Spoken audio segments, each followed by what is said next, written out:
Aula de História. Vamos continuar o módulo 3 da sua apostila, na página 112, a abolição da escravidão.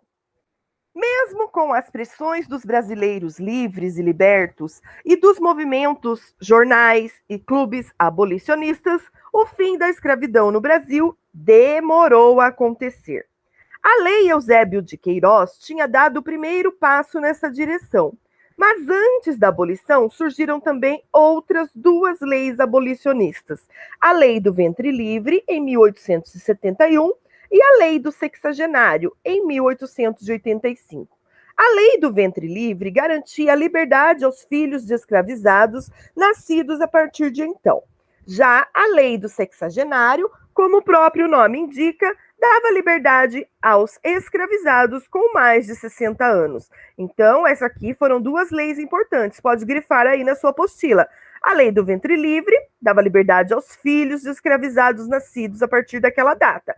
E a Lei do Sexagenário dava liberdade aos escravizados com mais de 60 anos. Porém, embora essas leis possam ser consideradas avanços, elas acabaram servindo para adiar a extinção definitiva da escravidão no Brasil, que ocorreu apenas em 13 de maio de 1888, por meio de uma lei assinada pela princesa Isabel, filha de Dom Pedro II, conhecida como Lei Áurea. Então, a mais importante foi a Lei Áurea, em 1888, que libertou finalmente os escravos.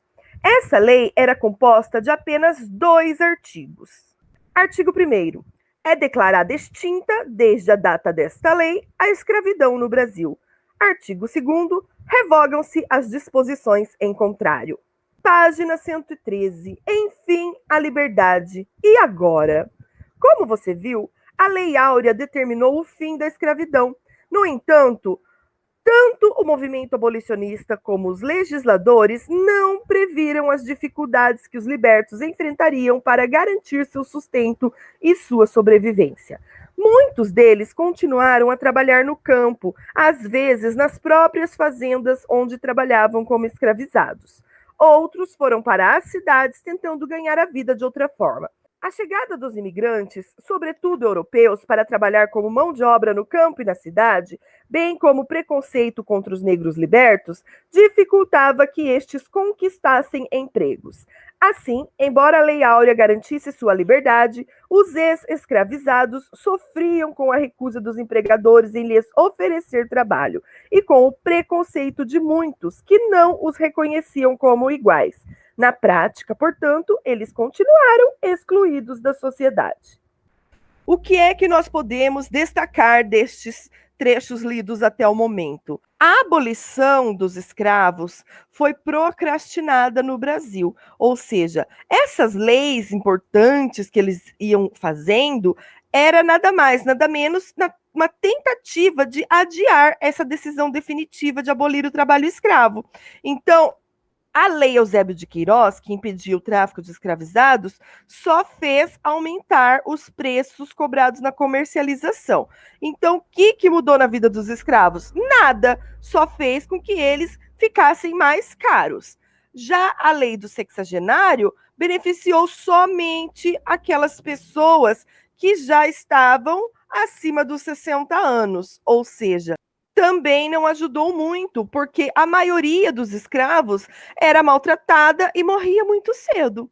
O que fariam os nascidos pela Lei do Ventre Livre? Será que eles iam abandonar as suas famílias? Tá, ele nasceu livre, mas a mãe dele era escrava. Onde que ele vai morar? Ele vai morar junto com a mãe dele. O que é que ele vai fazer? Vai trabalhar junto com a mãe dele. Então, essas leis foram importantes? Sim, mas foram nada mais, nada menos do que tentativas de adiar ainda mais a libertação dos escravos. Até que, finalmente, a Lei Áurea foi assinada. Mas, mesmo assim, o que aconteceu? Libertou os escravos? Sim, foram libertos. Mas e aí? Eles iam fazer o quê? Eles iam para onde? Trabalhar com o quê e para quem? Como que esses negros seriam incorporados à sociedade brasileira? Nada disso foi previsto por essas pessoas que estavam envolvidas na elaboração da lei. Além disso, o preconceito continuava, porque eles estavam libertos. Só que o que ia fazer? Eles não tinham nenhum apoio para reorganizar suas vidas. Eles foram discriminados, impedidos de exercerem na prática essa liberdade que lhes foi dada. Observar a imagem. Com base no que você estudou até agora, analise a imagem a seguir e responda as questões. Aqui na imagem, nós podemos ver um cartaz em comemoração à Lei Áurea. O que está dizendo ali? Tem o número da lei, a data, um negro e um branco de mãos dadas, né, se cumprimentando, e está escrito agora sim. Analisem esta imagem. Vamos ter um olhar crítico sobre as produções artísticas, sobre os documentos históricos. Responda a questão número 1. Descreva a roupa das pessoas representadas.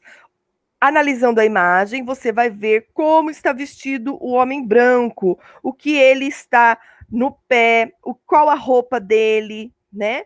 E o afrodescendente e o negro, o que ele tem no pé? Ele tem algo no pé? O que ele está vestido em seu corpo? Número 2, o que elas estão fazendo? O que essas pessoas estão fazendo? Eles estão apertando as mãos, comemorando o quê? Qual é a comemoração? E por que é possível concluir isso? O que é que leva a concluir isso? O que é que tem atrás deles ali, com o número, né? O número, a data. Número 3, descreva o ambiente apresentado na imagem. Onde eles estão? Qual é a paisagem? O que é que tem nessa paisagem? Número 4, em sua opinião, que impressão o autor da imagem quis passar?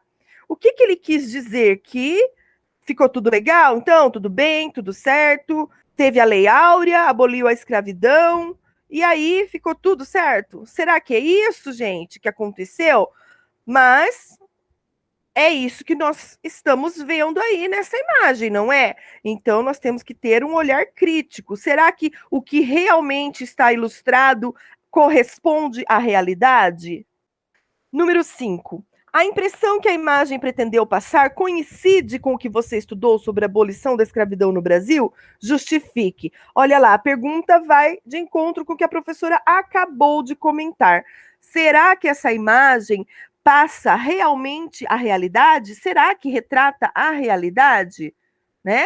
A imagem mostra aí uma comemoração, um espírito de alegria e harmonia, de mãos dadas, mas o processo de abolição da escravidão aconteceu mesmo assim, dessa forma?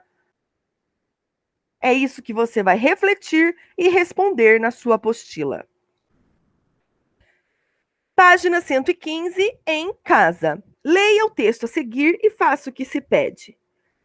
O maior e mais famoso dos quilombos foi o de Palmares, localizado na Serra da Barriga, no atual estado de Alagoas. Na época, o lugar pertencia à capitania de Pernambuco. Tinha uma área estimada em 200 quilômetros quadrados.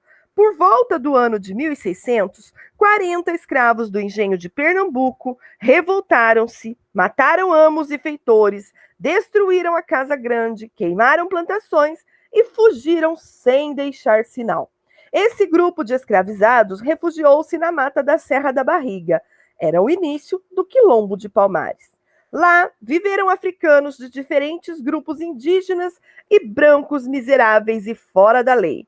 Palmares era um reino governado pelo rei Ganga Zumba, grande senhor, e depois pelo seu sobrinho Zumbi, deus da guerra. Calcula-se que o Quilombo tenha tido entre 20 mil a 30 mil habitantes e 6 mil moradias. As casas eram feitas de pau a pique e cobertas de folhas de palmeiras, as palmares. Palmares era uma terra de fartura. Lá plantavam-se milho, mandioca, feijão, batata doce e cana-de-açúcar, que garantiam a sobrevivência de seus habitantes. De fora eram trazidos pólvora, tecido e sal. Criavam-se porcos e galinhas, mas o mais importante era que no Quilombo as pessoas tinham liberdade para viver sua vida de acordo com suas crenças. Palmares foi atacado cerca de 20 vezes até ser totalmente destruído em 1694 pelas tropas de Domingos Jorge Velho. No mapa ao lado, pinte de verde o atual estado brasileiro onde se instalou o Quilombo de Palmares. Então, você vai ler o texto com atenção e fazer o que se pede. Letra B. Qual era a área desse quilombo? Essas informações também estão no texto. Letra C. Quantas pessoas aproximadamente viviam ali? Letra D. É correto afirmar que em Palmares só viviam escravizados fugitivos? Justifique. Letra E. Quais eram as vantagens de viver em Palmares? Letra F. Por que o quilombo de Palmares foi destruído? Fácil, pessoal. Todas essas respostas estão claras. Está lá expressamente no texto. Número 2. Qual foi a relação entre os ingleses e o fim da escravidão no Brasil? Qual foi a relação? O que é que tinha a ver os ingleses com o fim da escravidão no Brasil? Por que é que os ingleses queriam a libertação dos escravos? Lembra, a professora já comentou na aula passada. O que é que eles queriam exatamente? Será que eles queriam só que os negros fossem libertos porque eles eram bonzinhos? Não, você sabe que eles tinham um interesse por trás disso. Eles queriam os negros livres por quê? Número 3. Alguns grupos sociais que defendiam a abolição da escravidão no Brasil esperavam que Dom Pedro II tomasse uma providência em relação a isso. Letra A. Que grupos eram esses? Letra B. Por que defendiam a abolição? E letra C. Havia também pessoas que eram contra a abolição da escravidão no Brasil. Quem eram essas pessoas? Letra D. Por que esse grupo defendia a manutenção da escravidão? Todas essas informações foram comentadas nas aulas e também se encontram na sua apostila.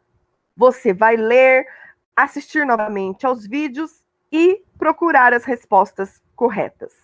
Número 4. Com base no que você aprendeu em aula, faça o que se pede. Letra A. Observe as duas colunas e associe o nome da lei ao que ela determinava. Fácil, né, pessoal? Aqui, ó. Lei do sexagenário é número 1. Você vai procurar aqui o que previa a lei do sexagenário e colocar o número 1 dentro do quadradinho correspondente. E assim vai fazer em relação a todas as outras leis. Letra B. As leis criadas com o objetivo de libertar gradualmente os escravizados certamente representaram algum avanço em direção à abolição da escravidão. Porque ainda assim elas podem ser criticadas. A professora falou bastante sobre isso. Apesar de serem boas essas leis, o que elas causaram? Elas levaram ao quê? Qual era o objetivo, afinal?